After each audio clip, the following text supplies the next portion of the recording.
Assalamualaikum warahmatullahi taala wabarakatuh. Halo, jumpa lagi anak-anak bersama Bu Sarah di mata pelajaran prakarya.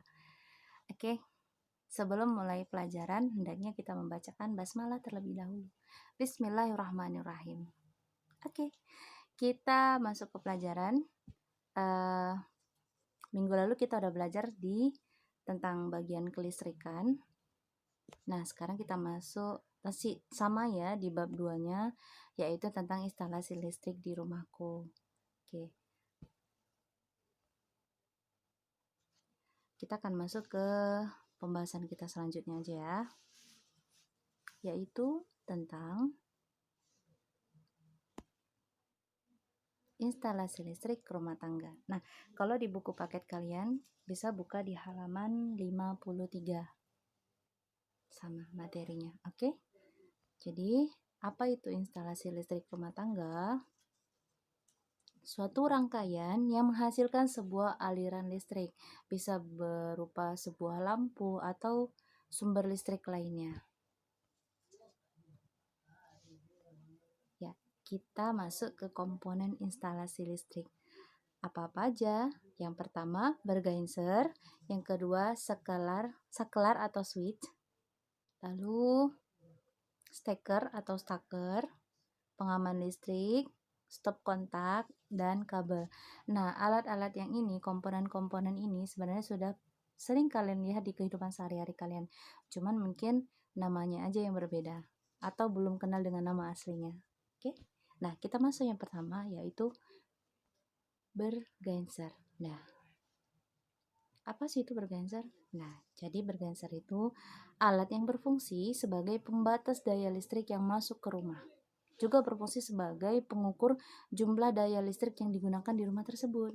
Jadi, PLN atau perusahaan listrik negara kita memberikan batas-batas daya yang kita konsumsi, yaitu 220, apakah 400 atau 900, 1300 dan 2200. Oke ya, jelas. Selanjutnya kita masuk. Bentuknya gimana sih bergenser ini? Nah, sebelum itu kita harus tahu bahwa bergenser memiliki 3 bagian utama. Nah, sini kita akan lihat bentuknya. Nah, ini dibilang yang pertama adalah MCB. Nah, ini dia bentuk dari bergenser. Bergenser itu kalau kita bilang meteran. Ya, meteran listrik. Nah, inilah dia. Oke. MCB ini berfungsi untuk memutuskan aliran daya listrik secara otomatis jika daya yang dihantarkan melebihi nilai dari batasnya. Dan MCB ini bersifat on dan off. Juga berfungsi sebagai saklar utama dalam rumah. Jadi kalau mana sih tombolnya itu MCB itu? Nah, ini yang di lingkar warna kuning itu adalah tombol MCB-nya. Jadi kalau dimatikan saklarnya, aliran listrik di satu rumah bisa padam. Oke. Kita lanjut ke komponen 2 dia, bagian pentingnya. Meter listrik atau KHW, ya kan? Kilowatt hour. Fungsinya untuk mengukur besaran daya yang digunakan oleh rumah tersebut. Jadi udah berapa sih yang kita pakai? Nah, itu bisa kita lihat di ini, yang dilingkarin warna merah. Ya.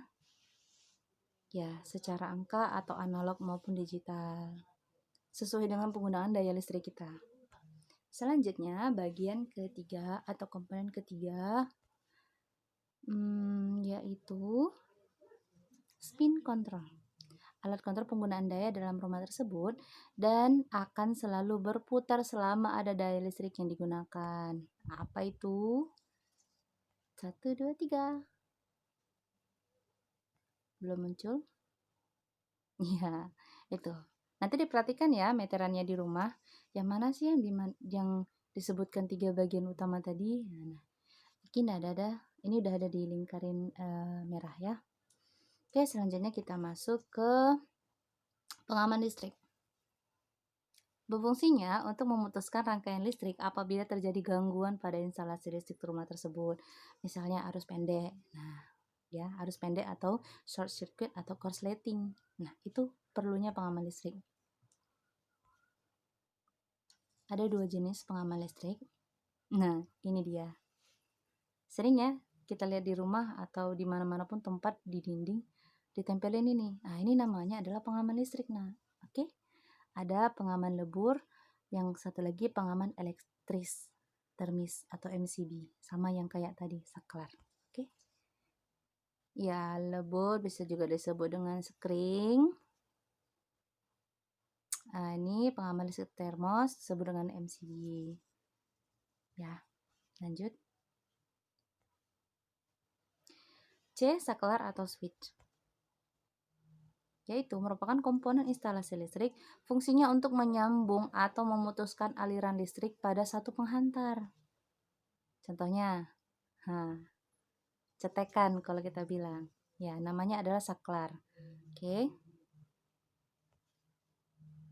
Ya, berdasarkan besarnya tegangan, saklar itu dibedakan menjadi ada yang rendah, menengah, dan tinggi atau sangat tinggi. Berdasarkan tempat dan pemasangannya, saklar dibedakan lagi menjadi saklar inbow atau saklar ditanam dalam tembok. Atau yang kedua, outbow yang dipasang pada permukaan tembok. Yang biasa sering kita lihat di permukaan ya, karena itu yang nampak. Oke, selanjutnya berdasarkan fungsinya. Nah, beda lagi nih. Saklar on off. Saklar yang bekerja menghubungkan arus listrik jika tombolnya itu ditekan pada posisi on. Cetak. Sedangkan untuk memutuskannya tekan posisi off. Cetak. Itu digunakan untuk biasanya saklar lampu. Ya. Lalu push on merupakan saklar menghubungkan arus listrik jika tombolnya itu ditekan pada posisi on, dan akan secara otomatis memutuskan arus listrik kalau tombolnya itu dilepas gitu. Contohnya apa tuh? Saklar bel rumah. Ting dong, kan? Oke. Selanjutnya, saklar berdasarkan jenis per unitnya dibedakan menjadi banyak perbedaannya. Ada saklar tunggal, ada saklar majemuk. Ada dua ya, tunggal, majemuk. Majemuk tuh dia tiga, sorry. Oke ya. Selanjutnya, stop kontak atau outlet. Outlet ya. Cok sambung. Nah, itu bahasanya.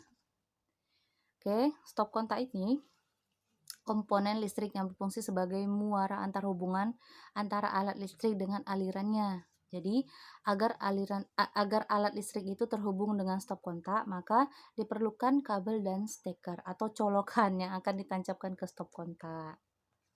Oke, selanjutnya. Berdasarkan bentuk serta fungsinya, stop kontak itu dibedakan lagi menjadi yang pertama, ada stop kontak kecil, stop kontak dengan dua lubang kanal. Fungsinya itu untuk menyalurkan listrik pada daya rendah ke alat-alat listrik melalui steker yang juga berjenis kecil. Yang kedua, stop kontak besar. Nah, stop kontak itu dua kanal AC yang dilengkapi dengan lempeng logam pada sisi bawah dan atas dan bawah kanal AC-nya itu. Jadi fungsi sebagai ground. Saklar jenis ini biasa digunakan untuk daya yang lebih besar. Nanti kita lihat contohnya. Berdasarkan tempat pemasangannya dikenal dengan dua jenis stop kontak. Yang pertama itu inbow. Inbow itu merupakan stop kontak yang dipasang di dalam tembok. Dan yang kedua, outbow. Stop kontak itu dipasang di luar tembok atau hanya diletakkan di permukaan tembok pada saat berfungsi sebagai stop kontak portable. Selanjutnya, steker atau staker. Nah, inilah bentuknya, kepalanya. Ya, ada di buku kalian juga di bagian instalasi listrik. Colokan listrik, itulah bahasanya. Jadi sering disebut dengan colokan listrik karena memang berupa dua buah colokan berbahan logam dan merupakan alat listrik yang berfungsi untuk menghubungkan alat listrik dengan aliran listriknya. Ditancapkan pada kanal stop kontak sehingga alat listrik tersebut dapat digunakan. Kalau nggak ada ini, ya mau kemana larinya, gitu ya kan? Steker berdasarkan fungsi dan bentuknya itu ada dua jenis. Yang pertama, steker kecil. Steker digunakan untuk menyambung alat-alat yang listriknya itu dayanya rendah, misalnya lampu, radio kecil atau sumber-sumber listrik atau stop kontak ya. Yang kedua, sorry. Nah, ini bentuknya ya. Yang kecil-kecil, yang mini-mini. Oh, ada keterangan di bawahnya. Steker besar, steker yang digunakan untuk alat listrik yang berdaya besar, misalnya lemari es. Nah, dia tuh colokannya tuh kan. Lalu mesin cuci. Bisa kalian perhatikan steker-steker yang ada di rumah. Selanjutnya, nah ini nih, ini gambarnya nih. Gede ya. Oke, selanjutnya kabel. Nah, ini yang terakhir. Udah tahu lah ya, jenis-jenis kabel itu banyak. Kita akan bahas. Ya, kabel listrik itu merupakan komponen listrik yang berfungsi untuk menghantarkan energi listrik ke sumber-sumber beban listrik atau ke alat-alat listrik. Kabel untuk instalasi listrik rumah itu kalian baca di halaman 57, sudah tertera di situ. Kabel listrik yang berisolasi PVC dan berintikan berisi satu kawat. Ini bisa kalian lihat gambarnya di Google, boleh kalian searching nanti untuk menambah wawasan kalian. Biar penasaran, jadi Bu cuma tulis segini, oke? Ya, ini tidak termasuk. Oke, jadi sampai sini saja pembahasan kita tentang prakarya di bagian bab 2, kelistrikan di rumah tangga. Jadi nanti setelah ini akan ada kuis di Google Form. Jadi harap dikerjakan dengan baik ya nak. Oke, terima kasih atas perhatiannya. Assalamualaikum warahmatullahi taala wabarakatuh. Sebelum menutup ini kita ucapkan hamdalah bersama-sama. Alhamdulillahirabbil alamin. Ya. Sampai jumpa.